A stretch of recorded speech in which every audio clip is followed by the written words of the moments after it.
저는 백허그는 이제 밥할 때 주로 기억하고요. 출근할 때 앞으로.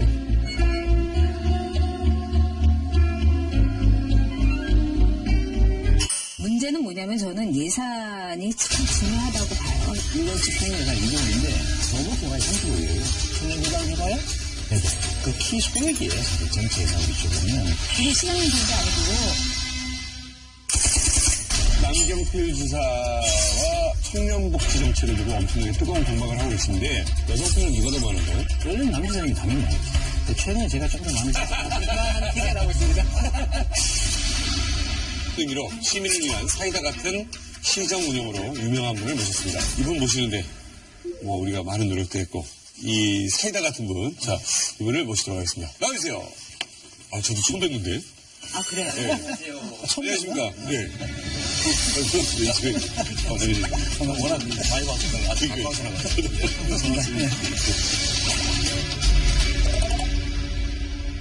우리 친구들. 그래? 친구. 아 그래요? 나 몰랐는데 아 그래요? 네 반갑습니다.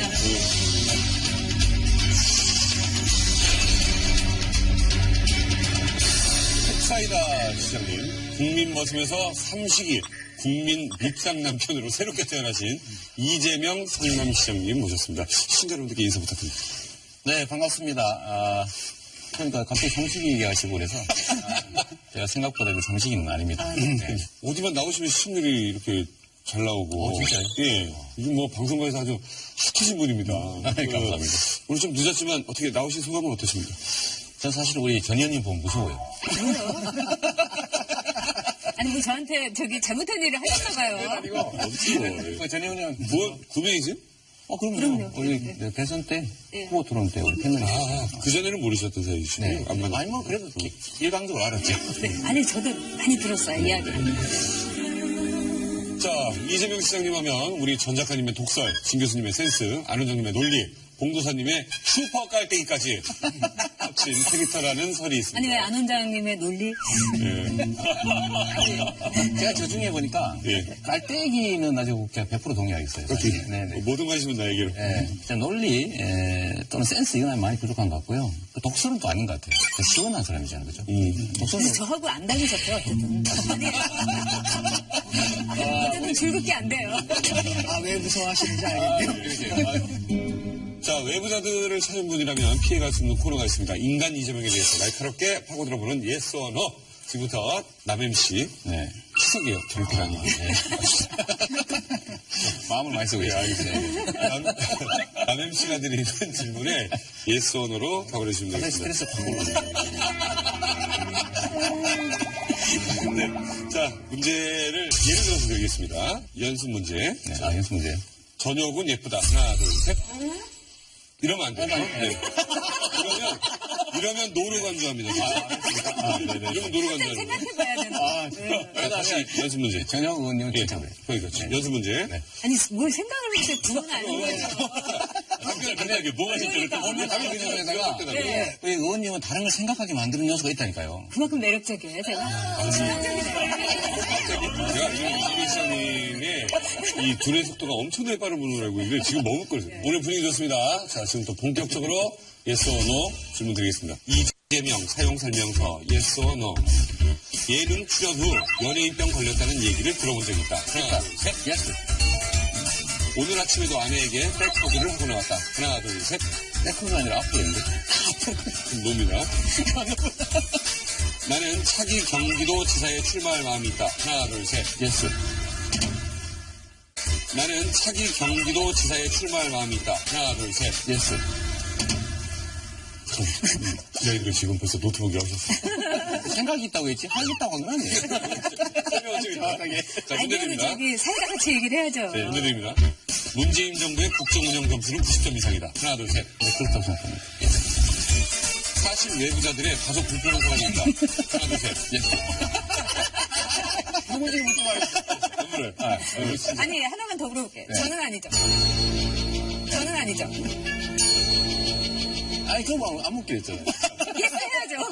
자, 문제를 지금 드렸는데. 무서워. 답변을 아니 나 드렸습니다. 정말 저기 무서운 여자 아니고 정말 아니요. 착한 여자인데 왜 이러시지? 우리 퇴근하자.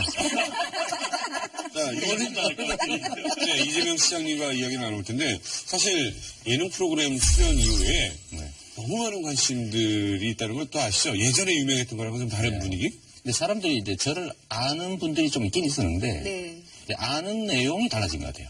전에는, 저 사람은 뭐 이렇게 좀 멀리 있는 사람이었다면, 요즘은 막 이렇게 만져보고 싶은 사람이 된 것 같아요. 요즘 약간 연예인병이 조금 걸렸다. 사실 제 참모가 그런 얘기를 했다고 그래요. 생각해보니 그런 것 같은 느낌이 잠깐 들었어요. 증상이 어떤 증상이 나타난 거예요? 자꾸 화면에 내가 나오나 안 나오나. 진짜 심하시게 걸렸네요. 시청률 혹시 찾아본 적 있으세요? 없어요? 내가 나왔던 거. 다 찾아봤어요. 컴퓨터 앉자마자 포트에서 내리는 거. 그건 원래 하던 거고. 그건 원래 하던 거고. 원래 하던 거고.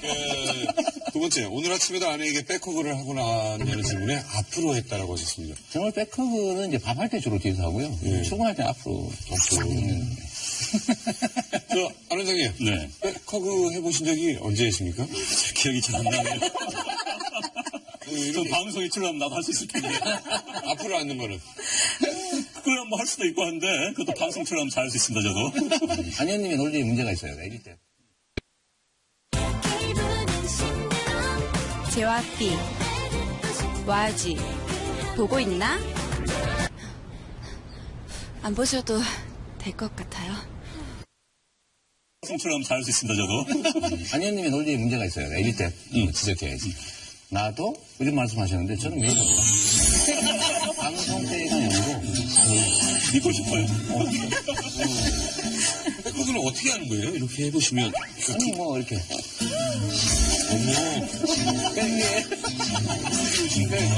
아니 나는 씨 이름 바꿨다며 남경필.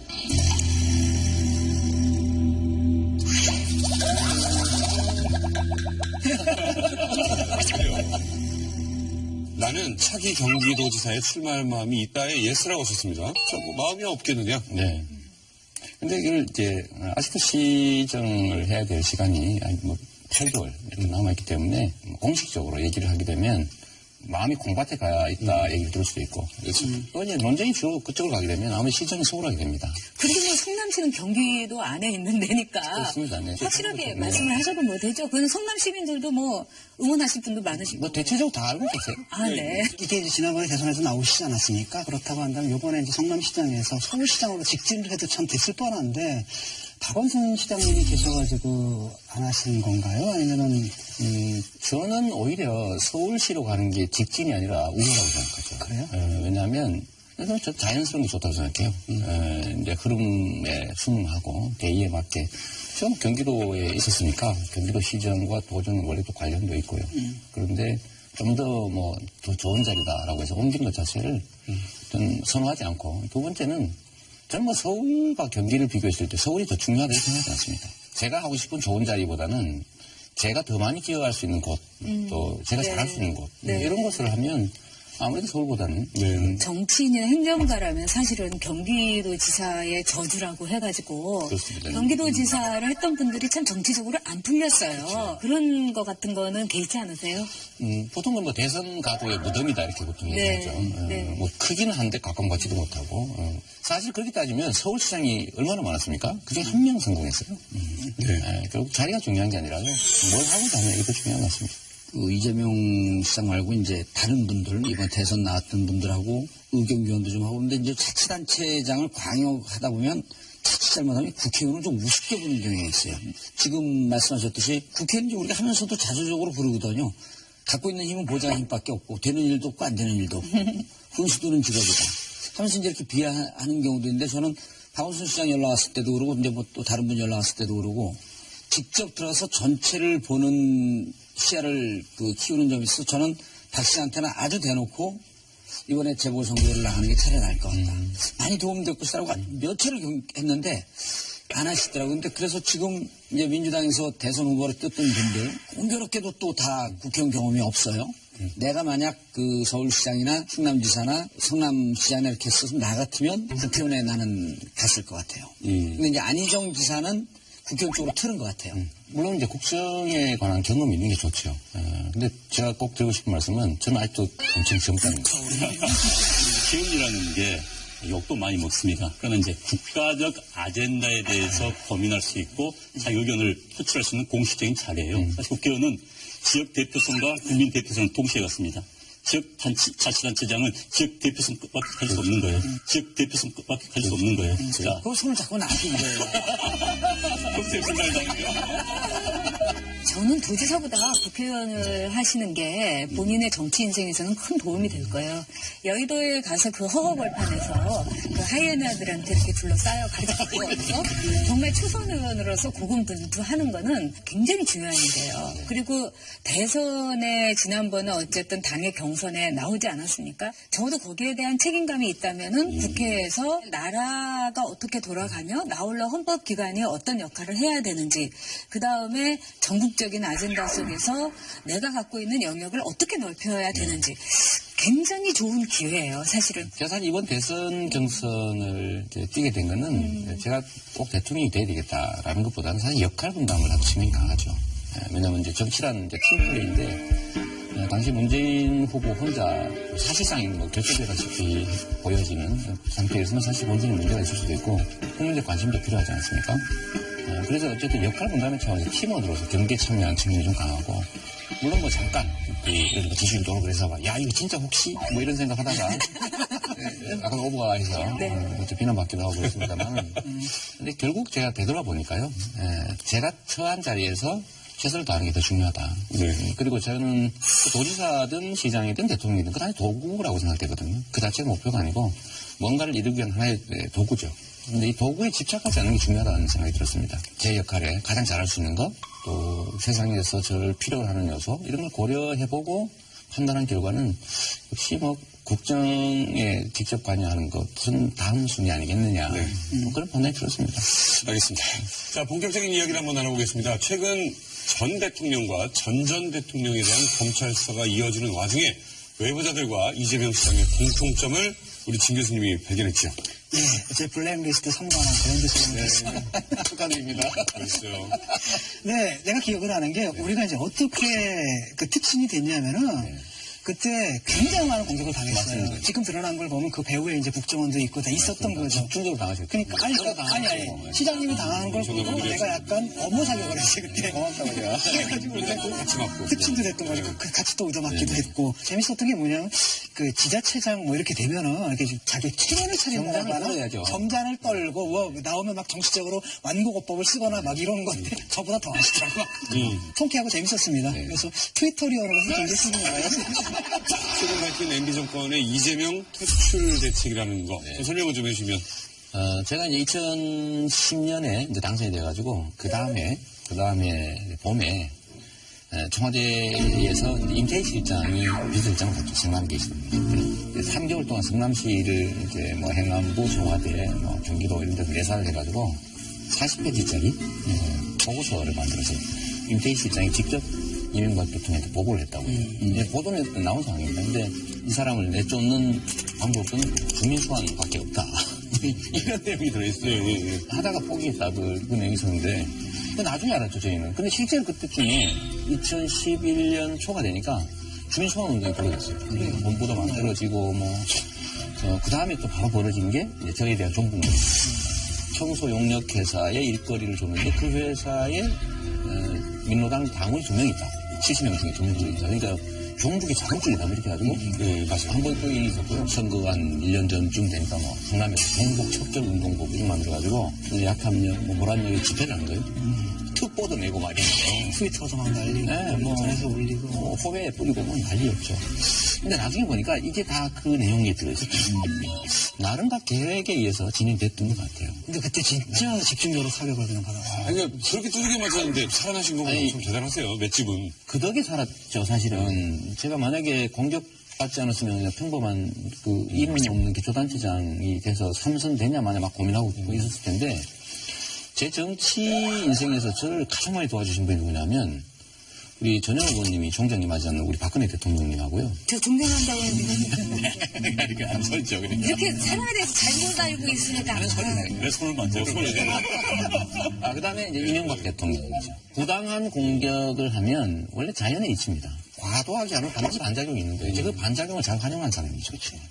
그때 이제 2010년이죠. 그 지방선거에서 이제 야권이 약진을 하면서 최문순 도지사, 그다음 안희정 도지사, 그다음에 송영길, 그다음에 이제 2011년에는 이제 박원순. 그러니까 이제 이런 분들한테 형태를 딱 잡았고, 예를 들어 포퓰리즘 정책을 남발한다든지 정부의 대북 정책을 불신하는 그런 정책을 편다든지 하면서 지방자치단체장 중에서 특히 야권 출신들 단체장에 대해서 집중적으로 그런 정책을 세팅을 해놓고 그걸 근거로 해서 공격하는. 옛날에는 그런 일은 없었어요? 노무현 대통령 때나 김대중 대통령 계실 때는? 노무현 대통령 때도 2006년도에 지방선거에서 참패를 했죠. 노무현 대통령 때. 그래갖고 이제 그때 당시 한나라당의 오세훈 시장이 됐잖아요. 근데 그때 자세히 기억해보면 오세훈 시장하고 노무현 대통령하고 정책 갖고 그렇게 싸웠던 기억은 별로 없었던 것 같아요. 그 이후에 이제 무상급식 갖고 하고 그랬었는데 한 단체장을 딱 찍어서 퇴출시키자. 그리고 집요하게 어떠한 정책적 프레임을 만들었고 공격하거나 이런 일들은 특별히 이렇게 없었던 것 같아요. DJ 정권이나 노무현 정권 하에서 했느냐지 잘 모릅니다. 했을 수도 않을 수도 있습니다. 현 정권과 그 당시 상황은 현 정권은 국정원차를 깠다는 거하고 그 당시 국정원차를 까지 않았다는 거. 이 차는 분명합니다. 까지 않았다는 까는데 그 차이가 굉장히 커요. 공개했다 안 했다. 뭐 안 원장 말 들어보면은 뭐 그러면 지금 박근혜하고 이명박 정권이 훨씬 더 쿨했다 이렇게 들리거든요. 그러게요. 수정에 의해서 얘기할 수는 없는 거죠. 진영은 모르는 거지, 그건. 예를 들어가지고 그 당시에 예를 들어서 그 박원순 시장 제한문건을 했던 그 일련의 사건들이 벌어졌었는지 예를 들어 성남시 앞에서 갑자기 이상한 급조된 단체들이 와가지고 시위하고 뭐 온라인에 뿌려대고 트위터로 활동하고 이런 것이 있었는지 지금 나타난 이런 방식으로 그런 일이 벌어졌다라는 팩트를 갖고 오시면은 저는 그것도 적폐니까 청산해야 된다고 봐요. 시장님께서는 어떻게 생각하십니까? 뭐 이런 과거 정권에서도 있을 수 있었던 일이라고 생각하세요? 근데 그게 이제 정도의 문제죠. 사실은 뭐 진 교수님 말씀하신 것처럼 범죄적 행위까지 나아간 게 문제죠. 그냥 파악해서 아는 거하고 이거를 기반으로 해서 범죄적 방법으로 국민을 통제하는 건 다른 거죠. 네. 자, 그런데 불구하고 이런 문건들이 있었단 말이에요. 처음에는 많이 당황했죠. 제가 직업이 변호사이고 나름 그 이전에 이제 시민운동을 통해서 좀 단련된 게 있어서 결론을 하나 내렸습니다. 내가 불법 범죄를 저지르지 않으면 최대 피해라고 해봐야 시장을 그만두는 정도다. 다음 선거에 떨어지는 정도. 제가 공장 노동자 출신인데 시장 된 것만 해도 엄청나게 출세했고 많은 걸 얻었으니 다시 안 돼도 여한이 없겠다. 그래서 결론을 냈어요. 그러고 난 다음에 우리 교수님이 옆에서 보시기에도 참 심하다 싶을 정도로 제가 한 개도 그냥 안 넘어가고 다 반격하고 행동하고 또 싸우고 저는 이것 자체가 저는 정치라기보다는 운동이라고 받아들였기 때문에 그랬죠. 안티가 많아져야 팬이 많아집니다.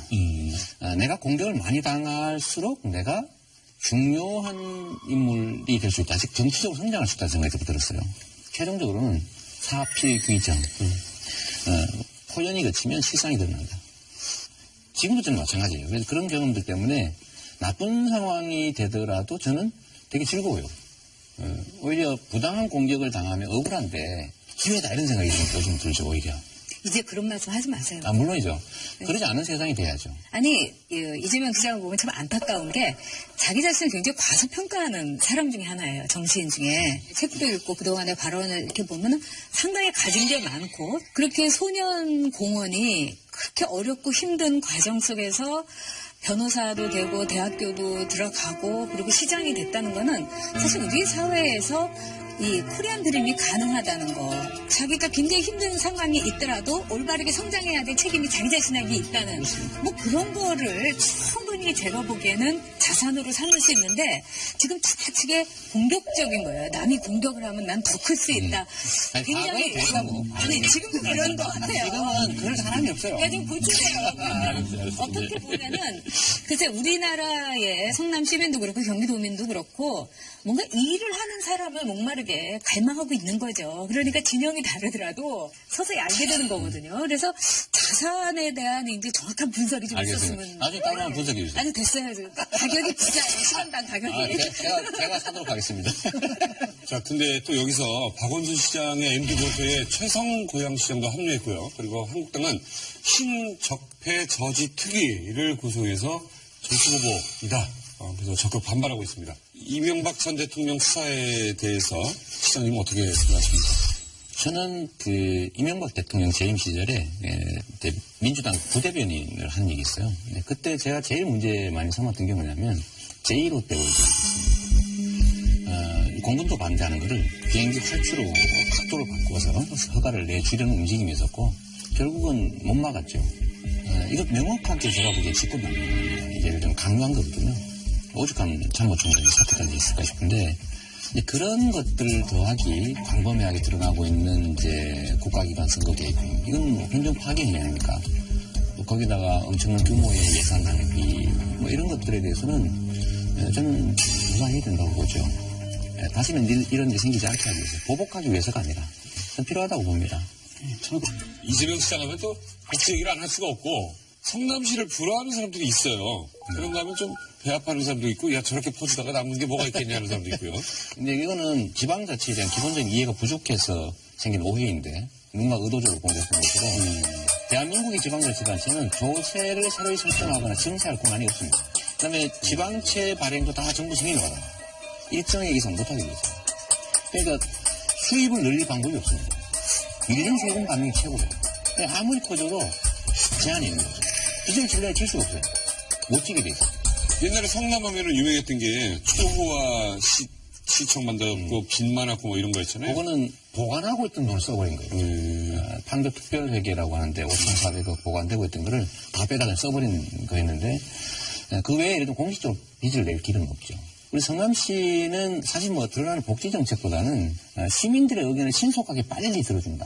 아이 키우기 좋아서 엄마들이 자랑을 그렇게 많이 한다. 맞다. 이게 포퓰리즘이 아니라 이재명의 퍼퓰리즘이라고 그렇게 공격을 많이 해요. 네, 저는 뭐 포퓰리즘 욕해도 저는 별로 불쾌하지 않아요. 좀 원래 포퓰리즘을 하는 게 맞는 거니까. 그런데 이제 저희가 이제 마지막 단계로 중학생 교부, 우선교부, 사무조리비 지원, 그 다음에 이제 뭐 청년배당 한 100억 정도. 요거를 했는데 이거 정부가 막은 거예요. 근데 이거를 정부가 막지 않았으면 조용히 끝났을 거예요. 이걸 막고 재소하고 싸우고 막 이러다 보니까 이게 전 국민이 알게 된 거죠. 문제는 뭐냐면 저는 예산이 참 중요하다고 봐요. 그러니까 행정은 사실은 예산이고 그 예산이 어떻게 이제 집행하느냐를 보는 건데 청년들한테 이렇게 100만 원을 줘서 그게 상품권으로 돼서 시장에서 깡을 한다든가 이게 무슨 뭐 공작에 의해서 됐다기보다는 또 보수 측에서 굉장히 분노를 할 수 있는 여지도 있는 거예요. 그래서 이 시장의 트레이드 마크인 발빠른 행정도 중요하지만은 얼마나 촘촘한 행정을 하느냐, 네. 깔끔하게 하느냐 이것도 굉장히 그 얘기 중요해요. 들어봤어요. 그 돈 가져가지고 재래시장 가서 쓰는 게 아니라 노래방 가가지고 썼다더라.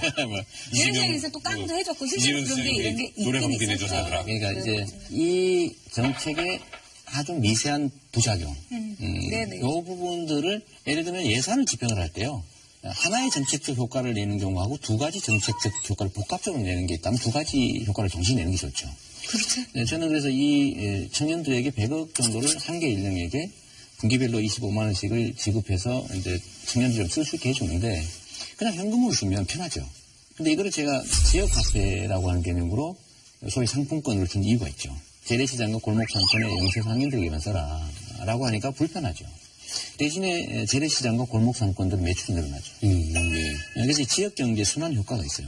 그런데 예를 들면 이거에 불편한 사람들은 이걸 현금으로 바꾸는 활동을 하죠. 왜냐하면 제일 많이 하는 그 깡이 누구냐면 부모한테 하는 거예요. 왜냐면 어머니들이 장을 보잖아요. 어머니 아버지 주는 거야. 그럼 현금 받는 거죠. 뭐. 그러네. 그리고 대개는 더 주죠. 그럴 경우는. 그렇죠. 근데 그거 말고 예를 들면 시장에서 할인을 하는 경우도 없다고 제가 단정 못하죠. 있겠죠. 있겠지 뭐. 그럼 예를 들면 그 부작용을 막기 위해서 현금을 주면 어떻게 됩니까? 더 나빠지죠. 이만한 성과를 얻는데 부작용이 이만큼 있는 걸 침소봉대하는 거예요.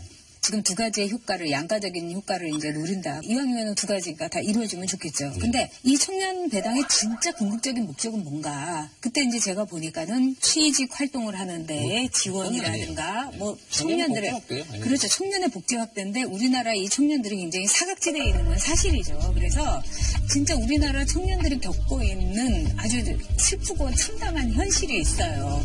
자기가 교육은 매우 훌륭한 교육을 받았는데 그 교육에 걸면은 일자리를 얻기가 굉장히 어렵기 때문에 저는 그런 점에서 오히려 좀 집중을 하고 그다음에 결국은 이제 미국 사회에서도 오바마 대통령도 상원의원 돼갖고서야 자기가 대학교 때 받은 등록금을 다 이제 환원을 했다고 갚았다고 하잖아요.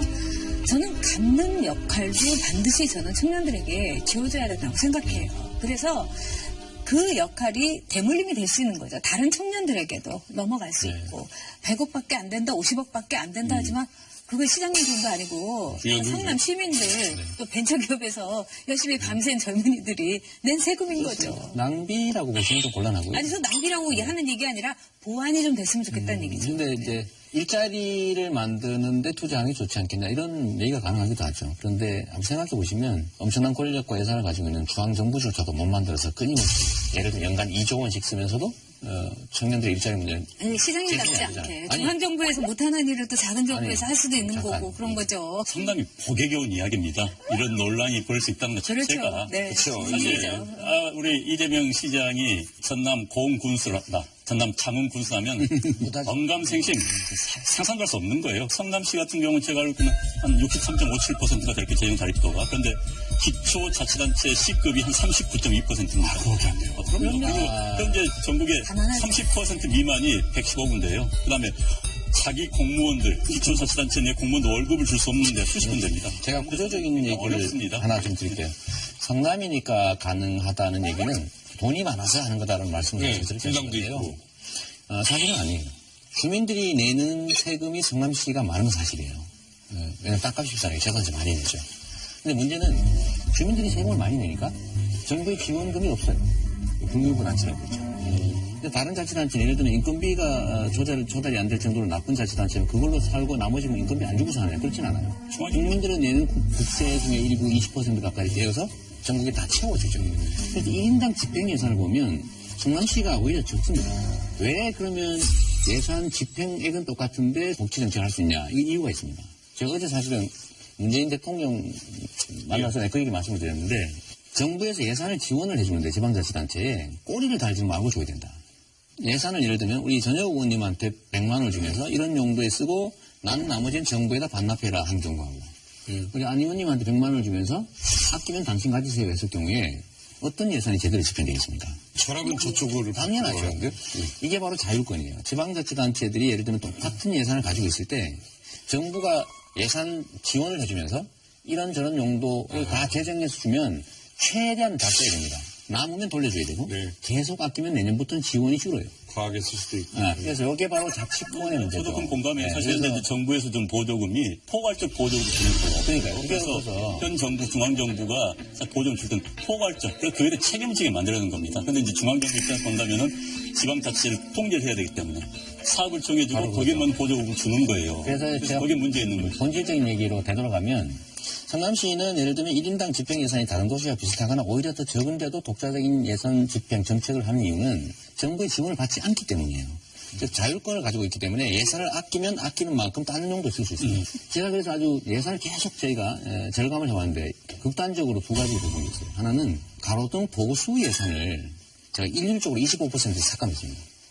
놀라운 사실이 발견됐습니다. 가로등이 더 고장이 안 나는 거예요. 그걸로 버텼어요. 그래서 올해도 역시 25% 삭감된 상태로 예산을 집행하고 있는데 문제가 그 없어요. 원인이 뭐예요? 그럼? 책정된 예산이고 관행적으로 필수 비용이라고 하니까 계속 써왔던 거예요. 보도블록 같은 거. 네. 가로등을 제가 삭감한 예산이 78억입니다. 교복을 예를 들면 중학생 해주는데 30억 들거든요. 고등학교 해주는데 30억. 그 두 가지를 하고도 남는 예산이에요. 지난 국감에서 남경필 지사와 이재명 시장의 이야기가 아주 뜨거운 관계였습니다. 정책적 차이에 대해서 우리 지사님께서 한 말씀 더 이재명 시장님께 이런 말씀을 드리고 싶습니다. 일을 함에 있어서도 법을 어겨서는 안 됩니다. 내가 위법하는 것은 로맨스고 남이 위법하는 것은 문제가 있다. 내로 남불이 돼서는 안 된다. 이게 사실 청년 지원 정책이냐 사실상 중소기업 기업에 주는 돈 아니냐. 고용되지 않은 청년들은 전혀 수혜 대책이 되지 않습니다. 이게 결국 이제 청년 정책 논쟁 때문이었는데 제가 선빵을 날린 건 아닙니다. 정확하게 말하면 2016년 박근혜 대통령께서 연두 기자회견에서 성남시 문제를 지적하고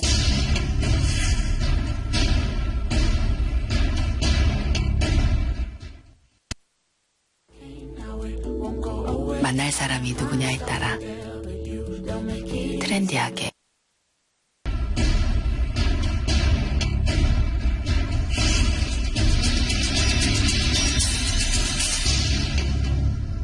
그러고 난 다음에 이제 경기도가 갑자기 예산이란 제2요구를 했습니다. 근데 경기도는 예산을 문제 삼았는데 그 이전 단계에 이 예산의 근거가 됐던 청년 배당 조례, 그래서 무상교복 조례, 산후조리 지원 조례, 이 3개 조례에 대해서 이견이 없었어요. 그냥 문제 없다고 넘어갔죠. 그 조례가 확정된 다음에 저희가 예산을 편성을 했는데 그 예산에 대해서 갑자기 대부분 제소를 해버립니다.